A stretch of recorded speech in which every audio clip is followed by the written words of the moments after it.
दुनिया की इस अपार भीड़ में, अरबों चेहरों के बीच आखिर विधाता ने उसी एक अनजान इंसान के साथ आपके 7 फेरों का अटूट बंधन क्यों बांधा? आखिर क्या वजह थी कि उस अनंत जनसमूह में से नियति ने केवल उसी एक व्यक्ति को चुना और आपके जीवन की संपूर्ण डोर उसके हाथों में थमा दी? क्यों आपके भाग्य के पन्नों पर उसी एक नाम की अमिट लकीर हमेशा के लिए खींच दी गई? अक्सर हम देखते हैं, माता पिता दर्जनों लड़के या लड़कियों के रिश्ते देखते हैं।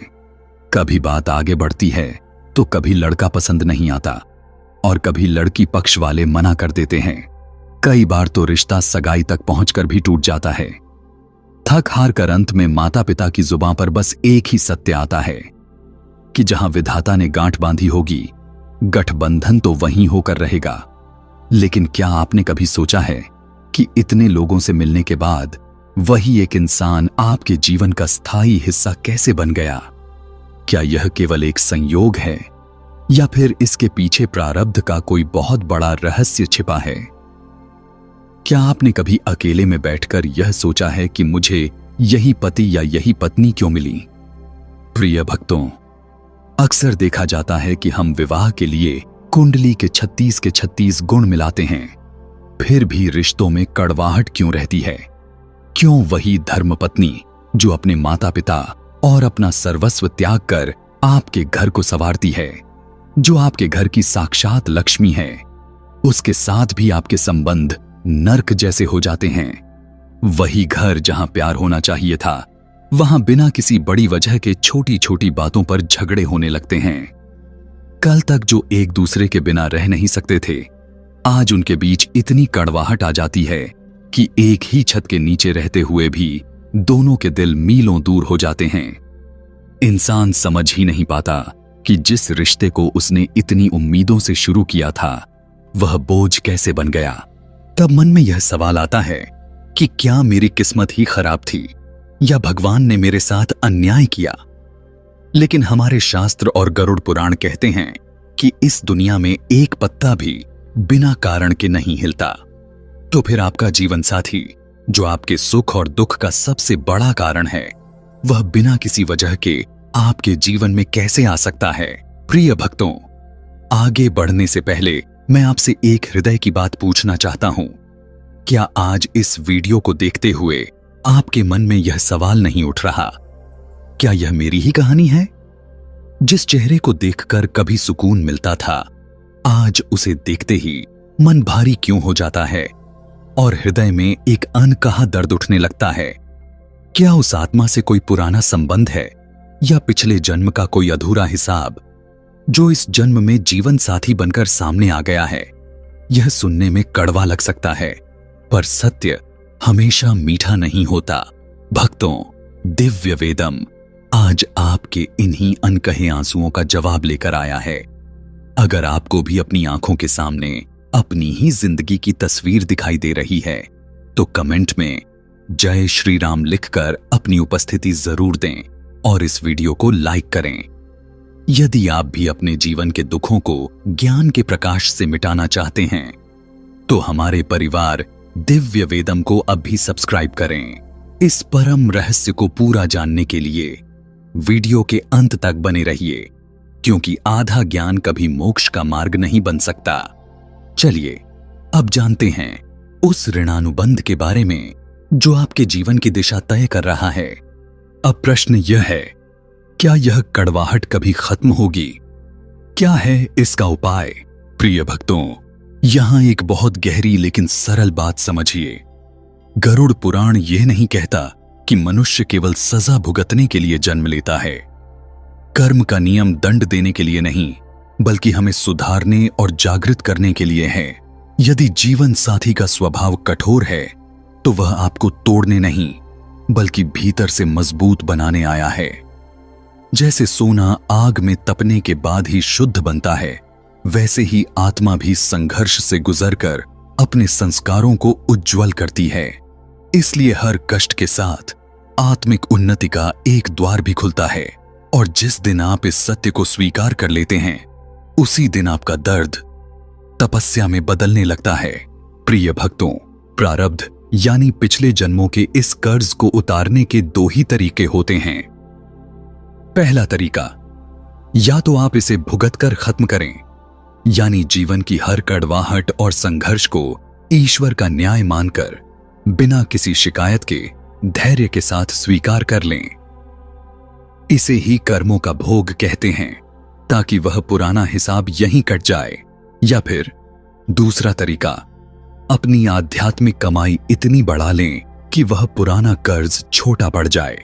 इसका अर्थ यह है कि हम राम नाम जप करके अपने पुण्य और आत्मबल को इतना बढ़ा लें कि उसके प्रचंड तेज के आगे पुराने कर्मों का लेखा जोखा और कड़वे हिसाब किताब झलकर भस्म हो जाएं। जैसे आग की एक छोटी सी चिंगारी घास के विशाल ढेर को राख कर देती है, वैसे ही राम नाम की एक दिव्य चिंगारी आपके जन्मों जन्मों के कर्मों और दुखों को जलाकर भस्म कर सकती है। आप खुद को प्रभु राम जी के चरणों में समर्पित कर दें। बस एक बार हृदय से उनका नाम लेकर तो देखिए। इससे आपको अपने उन कर्मों को भोगने की अपार शक्ति मिलेगी। समर्पण ही वह मार्ग है जहां भक्त का हाथ स्वयं भगवान थाम लेते हैं। गरुड़ पुराण और अन्य शास्त्रों में भगवान विष्णु के संकेतों को समझें तो कलयुग के लिए एक विशेष विधान बताया गया है। शास्त्रों का मत है कि कलयुग में जो जीव भगवान विष्णु के राम नाम का आश्रय लेगा, उसके कर्म बंधन सबसे शीघ्र कटेंगे। स्वयं महादेव मां पार्वती से कहते हैं कि राम का एक नाम भगवान विष्णु के 1000 नामों के बराबर फलदायी है। इसलिए यदि आपके दांपत्य जीवन में पिछले जन्मों का कोई भारी ऋण या कड़वाहट है, तो राम नाम वह दिव्य औषधि है जो उस ऋण को भस्म कर सकती है। यह केवल एक नाम नहीं, बल्कि कलयुग में कर्मों के जाल से मुक्ति का सबसे सुगम मार्ग है। जैसे एक छोटा सा दीपक घने अंधेरे को खत्म कर देता है, ठीक वैसे ही आपके रिश्तों के बीच का अंधेरा राम नाम के जप से खत्म हो जाता है। प्रिय भक्तों, ये शास्त्र केवल सुनने के लिए नहीं, बल्कि जीवन में उतारने के लिए हैं। अब जब आपने अपने जीवन के रिश्तों का कारण समझ लिया है, तब केवल सुनना पर्याप्त नहीं है। ज्ञान तभी फल देता है जब वह आचरण में उतरे। इसलिए आइए अब उन उपायों को जानें जो इस कर्म बंधन को धीरे धीरे शिथिल कर सकते हैं। यदि आप चाहते हैं कि आपके घर का क्लेश समाप्त हो और रिश्तों में मधुरता आए, तो आज से ही अपने जीवन में इन 3 दिव्य परिवर्तनों को स्थान दें। पहला है मौन की शक्ति और राम नाम का कवच। सबसे पहले, अक्सर जब घर में बहस होती है तो हमारी प्रतिक्रिया उस आग में घी डालने का काम करती है। उस क्षण सामने वाला व्यक्ति नहीं, बल्कि उनके भीतर बैठा उनका प्रारब्ध आपसे लड़ रहा होता है। शास्त्रों का मत है कि मौनम सर्वार्थ साधनम, अर्थात मौन से बड़े बड़े कार्य सिद्ध हो जाते हैं। जब बहस की स्थिति बने तो प्रतिक्रिया देने के बजाय आप मौन हो जाएं।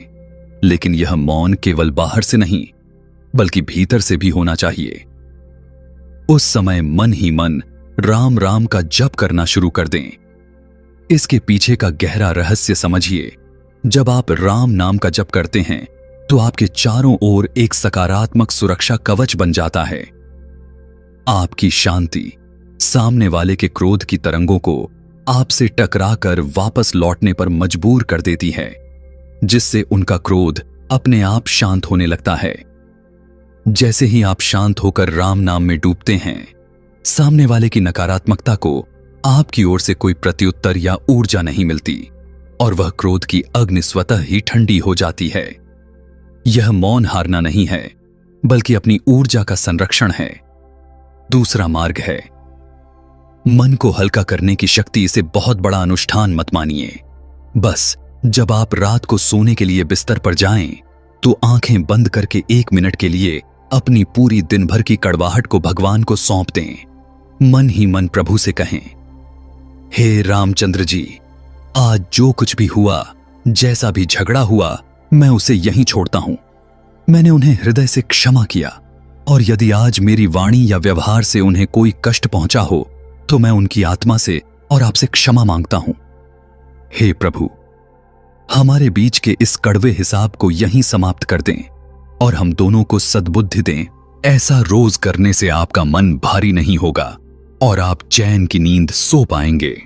यह छोटी सी प्रार्थना आपके कर्मों के पुराने रजिस्टर को धीरे धीरे साफ कर देती है। तीसरा मार्ग है सेवा से हिसाब बराबर करना। शास्त्र कहते हैं कि अगर कोई आपको दुख दे रहा है तो वह पिछले जन्म का हिसाब वसूल रहा है। ऐसे में उनसे लड़ने के बजाय उनके नाम पर चुपचाप किसी गरीब को भोजन करा दें या किसी बेजुबान जानवर की सेवा कर दें। जब आपके हाथों से उनके लिए कोई पुण्य होता है तो उनकी आत्मा को सूक्ष्म रूप से शांति मिलती है और उनका आपके प्रति गुस्सा धीरे धीरे कम होने लगता है। अध्यात्म मार्ग का यही सत्य है। जब आप अपने साथी में दोष ढूंढना बंद करके उनके भीतर बैठे परमात्मा का सम्मान करने लगते हैं तो शत्रु ऋण अपने आप प्रेम में बदलने लगता है। भक्तों, गरुड़ पुराण हमें डराने के लिए नहीं बल्कि यह समझाने के लिए है कि जिसे हम दुख समझ रहे हैं वह वास्तव में हमारे कर्मों का पुराना बोझ उतरने का समय है। मिलना और बिछड़ना तो इस दुनिया का नियम है, परंतु मेरे प्रिय भक्तों, आज इस वीडियो को समाप्त करने से पहले एक बात गांठ बांध लीजिए। आपका जीवन साथी कोई भी हो, वह शत्रु बनकर आया हो या मित्र, वह आपके पास आपको दुख देने नहीं बल्कि आपको जगाने आया है। सोचिए, यदि वह कड़वाहट न होती तो क्या आज आप गरुड़ पुराण के इस ज्ञान तक पहुंचते? क्या आप राम नाम की शरण में आते? जिस दिन आप अपने संघर्ष को स्वीकार कर लेंगे और अपने साथी को अपनी आत्मा का गुरु मान लेंगे, यह मुझे भीतर से जगाने आया है, उसी क्षण से आपके कष्ट तपस्या में बदल जाएंगे। नफरत को नफरत से नहीं, केवल प्रेम और राम नाम से ही काटा जा सकता है। आज एक प्रण लीजिए कि आप अपने घर को नर्क नहीं बल्कि राम नाम के जाप से मंदिर बनाएंगे। प्रिय राम भक्तों, आज आपने जाना कि कैसे हमारे रिश्ते हमारे ही पुराने कर्मों का प्रतिबिंब हैं। यदि आज के इस वीडियो से आपको जीवन जीने की एक नई दृष्टि मिली है और आपको महसूस हुआ है कि यह ज्ञान आपके जीवन की कड़वाहट को कम कर सकता है, तो इस वीडियो को लाइक जरूर करें। आपका एक लाइक हमें ऐसे ही और दिव्य ज्ञान लाने की प्रेरणा देता है।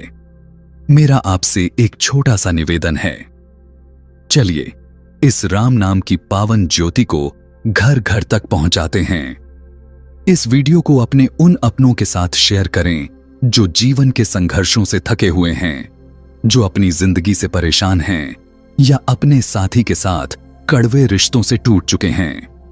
क्योंकि राम नाम की महिमा ही है जो डूबते को किनारा देती है और आपका एक शेयर किसी के घर में शांति का दीपक जला सकता है। इस पुण्य के कार्य में जुड़कर आप भी इस पावन रामकाज का हिस्सा बने। कमेंट बॉक्स में अपनी उपस्थिति दर्ज कराएं और पूरे भाव से लिखें, जय श्री राम। दिव्य वेदम परिवार का हिस्सा बनने के लिए सब्सक्राइब बटन दबाना न भूलें ताकि भक्ति और ज्ञान का यह अमृत आप तक निरंतर पहुंचता रहे। फिर मिलेंगे एक और रहस्यमयी आध्यात्मिक यात्रा पर। तब तक के लिए प्रभु की शरण में रहें, आनंद में रहें। ऐसे ही वेदों के ज्ञान का अमृत पीते रहिए और दिव्य वेदम से जुड़े रहिए। जय श्री राम।